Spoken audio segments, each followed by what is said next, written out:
Kde bolo, tam bolo, kde sa piesok lial a voda sypala, kde bolo ľahko ťažko žiť, kde potok do kopca tiekol a kde cibuľa rástla ako jabloň, na Trenčianskom hrade kráľ Záporský zajal Turcov na čele s Fatimou.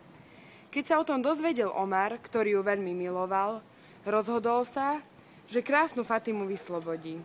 Kráľovi ponúkal zlato, striebro, dokonca aj platinu, ale keďže kráľ mal všetkého dostatok, povedal Omarovi, že jediný spôsob, ako ju môže vyslobodiť, je, že vykope studňu.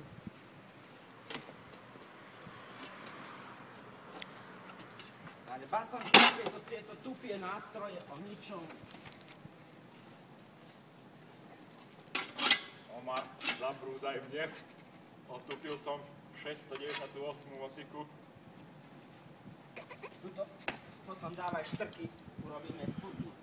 Dnes to ide lepšie. Robota nám chutí. Ja to delám. Pane, sa už To motiky od firmy Štýl nič nevydržia. Idem trstiny odhodiť.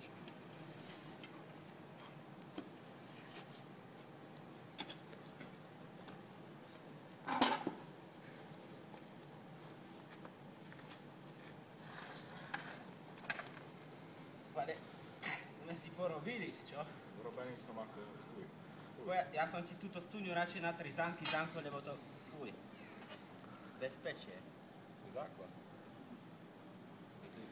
Robotu moju kradnú nikdy nebude. Najlepšia studňa. Jednoznačne. Bezkonkurenčná. Zaslúžená robota. Zaslúžená. Studne kopať a studne. Ja by som len to robil. Len studne kopal. Napracovaný. Najedol som sa. Studňa porobená.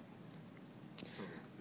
Omar úlohu splnil a tak vyslobodil milovanú Fatimu.